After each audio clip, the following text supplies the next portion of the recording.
When you hear the term budget knife, a lot of people have a range that comes up to about $60, but I wanted to focus on something that everyone could agree is a budget knife, and that is a sub $30 price point. Here's 10 options I think you should take a look at.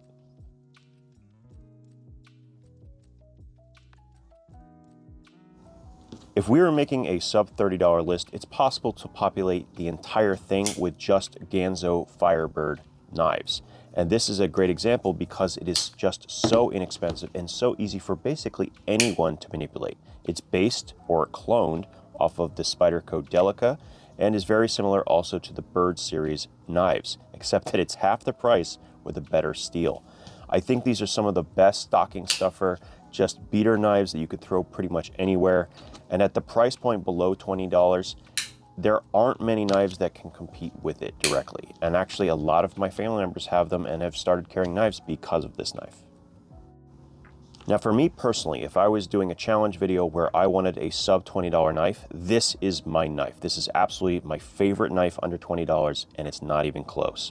The texturing on this thing is some of the best on any knife at any price. Super grippy, reversible pocket clip, crossbar lock on washers, and it's super smooth. You can open it in different ways. The ergonomics are fantastic. Honestly, it's hard to dislike this knife. Just such a good generic profile with a really good construction for something that is so inexpensive. I have to say, if there's one for this list under 20, it probably wouldn't be the Ganzo for me. It would be this knife, and yeah, I cannot recommend it enough. Now, I knew I wanted to include at least one more knife from Ganzo, and it was kind of hard to pick, but I ended up with this because, first of all, it's in D2, and they do a pretty good job with their D2. This knife, I don't know, it's some of the best construction I have ever seen in a knife under $30. Incredibly ergonomic. The flipper tab has proper jimping all the way around it. The knife profile is ground properly. There's a proper sharpening choil. There's a reversible wire clip. They even put a matching black insert to fill in for where the wire clip is on the opposite side. Yeah, this is one of the best ones you can get, truly. Now, I knew I needed to include at least one knife from QSP. Unfortunately, the Penguin is coming in just over that $30 price, but you can find it from time to time on sale. The Parrot, on the other hand, is always under $30, which is great. It has a D2 blade, many different finishes, many different handle materials, and I really like this denim micarta specifically. So you can't go wrong with anything from QSP. They do a really good job on their knives. This knife in particular has been reviewed a ton from many different people. And what I like about it specifically, as well as with the Penguin, is that they come on washers. So if you're not super familiar, you don't have good muscle memory developed to get your fingers out of the way for something that drops shut, this is going to be a great first-time knife. Now, I did a whole video on Schrade's Delta class knives, and I was really impressed by a couple of those that I think were very much in the high value category, including this one. This is the Steelhead, and I think is probably the best overall of the ones that I found. It has a really nice grippy handle. It has a very nice blade shape, a decent grind, AUS 10 steel, which is not something you see at this price point very often.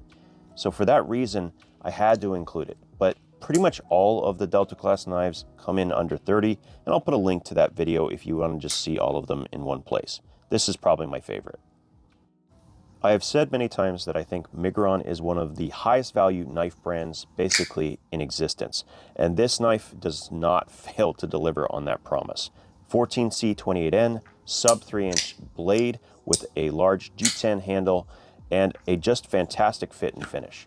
So there's a couple things you want to know about this knife. Number one, it's right hand only. The pocket clip is not reversible, and it's also going to be very chunky in hand. That can be a good thing though. If you are using this for hard use, it's going to work incredibly well because it'll be comfortable and a very form-filling handle for something that is only a 3-inch blade. So I do highly recommend this knife. It is fantastic in finish. The lock bar has easy access. The pocket clip works very well. Yeah, not much more to say. Just a good overall package. Now the Buck 112 Slim Select is the only knife on this list that is made in America and fits within that price point. And I have to say, I really do like this knife. In fact, I genuinely have it as one of my favorite knives from Buck out there, period. And they have a 110 variation, basically the same thing, just larger. It just doesn't quite fit within that $30 budget.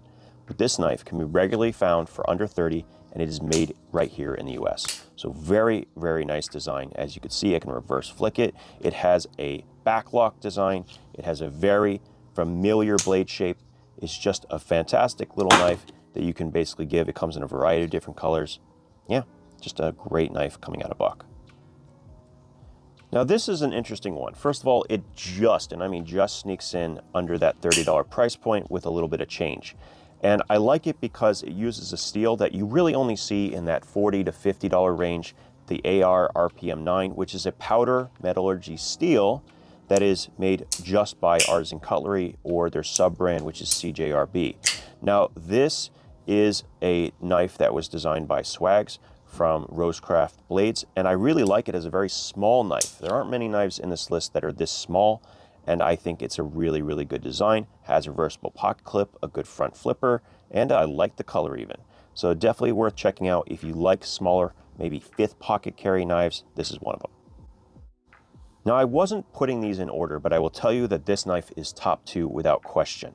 This is the Mini-praxis from Civivi, and it's kind of an outlier for them, because it has all the fit and finish of a modern Civivi knife, but at a sub $30 price point. D2 blade steel, and Civivi does a very good job with it. G10 handles, milled liners. You have a great clip that comes with it, and you have access to their milled titanium clip if you want to buy that separately.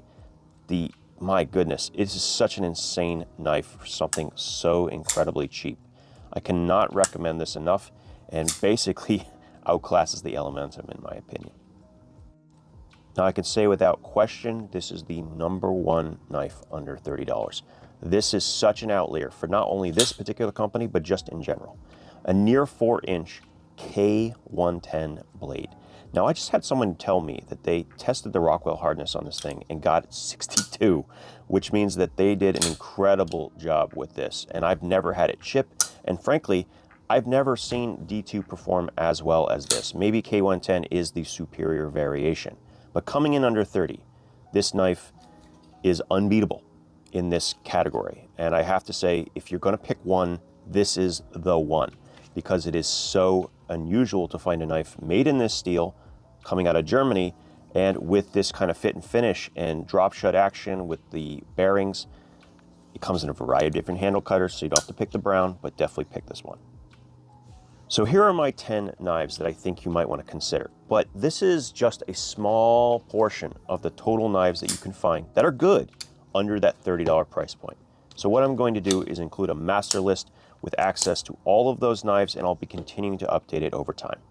Now this video is actually part of a series of videos where we cover different categories of EDC gear, and if you want to see the others, there's a playlist right over here.